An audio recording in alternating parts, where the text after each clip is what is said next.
Hello, I'm Ollie and this is Criminolly, where I talk about crime, pulp, horror, that kind of thing. Today, horror, I want to talk about a book called The Drive-In by Joe R Lansdale.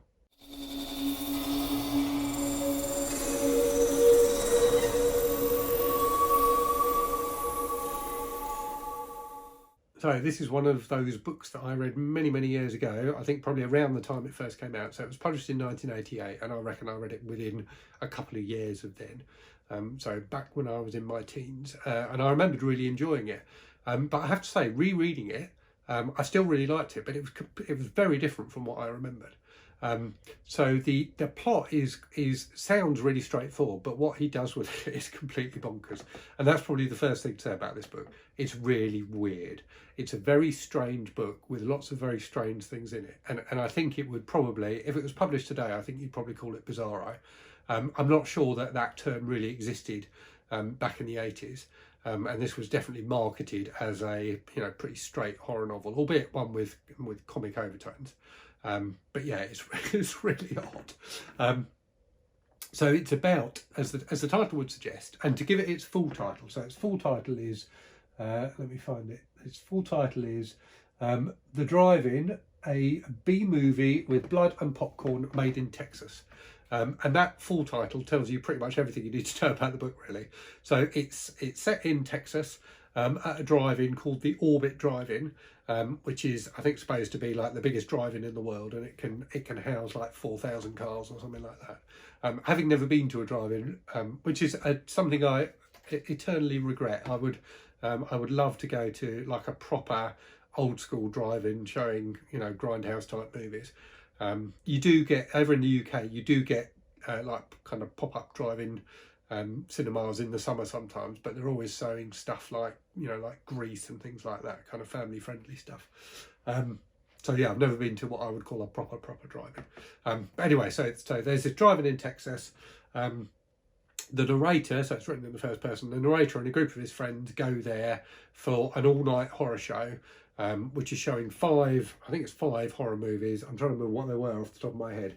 I think they are The Toolbox Murders, I Dismember Mama, Evil Dead, Texas Chainsaw Massacre, and Night of the Living Dead. So I haven't seen the first two of those. I haven't seen Toolbox Murders or I Dismember Mama, although I see that second one is on YouTube. So I'm not sure how legitimately it's on YouTube, but I might take a look at that at some point. But the other three I've seen multiple times and love. And it did, so an aspect of the book, that aspect of like these young guys, going to this all-night horror show, did remind me of my teenage years. So around the same time that I first read the book, I used to go with some friends up to London to a cinema called the Scala, which was near King's Cross Station, which used to do all-night movie shows like that. So I remember seeing, I think I saw Evil Dead and Evil Dead 2, and Reanimator, and a couple of other things in one. There was one which had like Terminator and RoboCop and the Richard Stanley film Hardware, which I'm a big fan of, and again a couple of other things. So yeah, we used to go up, we used to drive up on the Saturday afternoon, load up on beer and smokables, and snacks, and pile into the cinema. And this was back in the days when you could smoke in cinemas.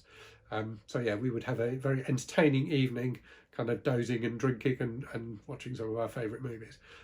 The Scala sadly closed down, I'm not sure how long ago, a good few years ago now. So they made the mistake of showing the film A Clockwork Orange.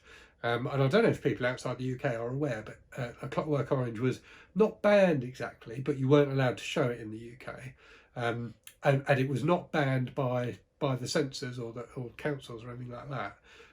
But Stanley Kubrick withdrew permission for it to be shown in the UK, when it was first shown in the UK, having received some death threats. So I guess I kind of understand why he did that, but I don't know. I'm generally opposed to censorship, as people who watch the channel will know. Yeah, so Kubrick had said no one could show it. The Scala showed it, and Kubrick sued them out of existence. So he did, I guess, what he thought was the right thing to do to protect his intellectual property and himself. And yeah, the Scala, I think it was a misguided thing to have done, but a great shame that what was a fantastic cinema, and I think for many people in London certainly, you know, an important cultural, you know, kind of cultural icon. So it showed a weird mix of kind of art house movies and horror, and you know, like weird like body horror stuff, and all sorts of things were shown at the Scala. So it's a place that was very dear to my heart. Anyway, I'm completely getting off topic.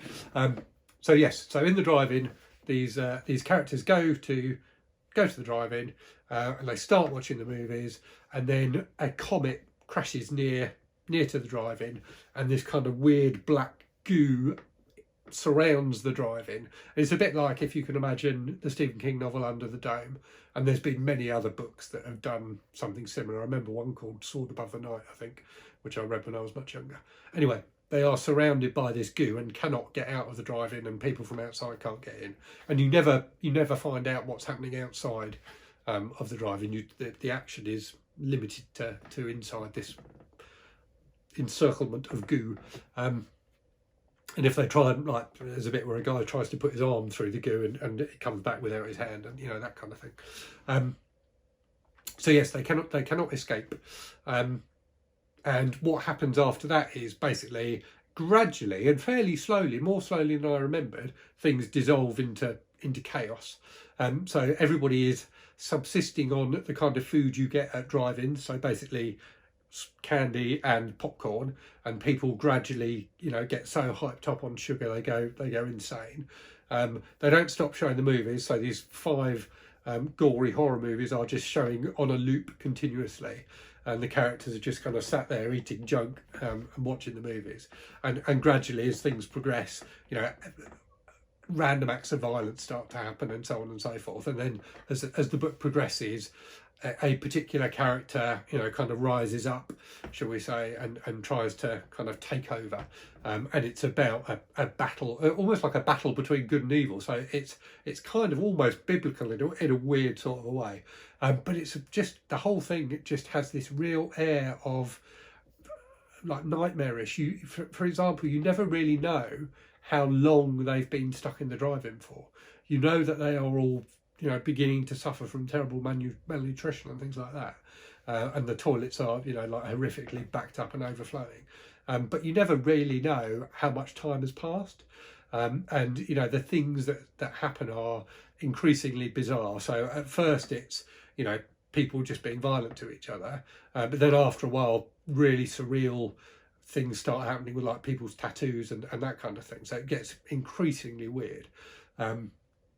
But always very entertaining. So it's darkly amusing all the way through, and really quite horrific at times. So there's some really quite grim stuff that happens, as you can probably imagine from the premise, of, you know, a load of young Texans locked in together with booze and junk food, and violent movies playing. Yeah, so it gradually gets more and more frantic and weird. And it does build up to a climax, which works really well. But yeah, it's a wild ride. It's a very entertaining ride, and if you like that kind of thing, I would definitely recommend it. And as I say, Lansdale's writing, so he's better known nowadays for writing mystery novels. So he's written the Hap and Leonard books, which I have to say I haven't read any of, so I need to check those out. So yeah, he's well known today as a crime writer, but he has written horror as well, and this is one of his earlier books. But he's definitely got a flair for writing, you know, gross and disturbing things, and also for dialogue, which is probably something you might expect for, you know, from a successful crime writer. So, you know, dialogue is often an important part of crime novels. There's some great dialogue sequences in this book, including some which are basically just monologues, where characters are telling, you know, a long story about something. Very, very entertainingly written, really readable, and he really captures that kind of sense of Texas as a place as well. So yeah, it all hangs together very nicely as a book, and it's very short as well. It's only like 150 pages or something like that. So it's definitely worth picking up. It was, I think, out of print for quite a while, but it's now available on Kindle again, and in paperback, and you can either get it on its own, or you can get it, as I've done, in an omnibus with the 2 sequels. So there's 2 sequels to it. I have read the first sequel, The Drive-In 2. I read that again back in the day. There's a third sequel as well, a more recent one, which I haven't read. So yeah, that's The Drive-In. Let me know if you've read it. I know a few people have, because when I did my short on it, so I'd finished it, a few people commented to say they'd read it too. But yeah, if you have read it, let me know in the comments. Let me know what you thought of it. If you've read other stuff by Lansdale, do let me know, because I've read a few things by him, but not much. So definitely interested in other recommendations from him. But yeah, as always, I hope you're doing well, and I will speak to you again soon. Cheerio.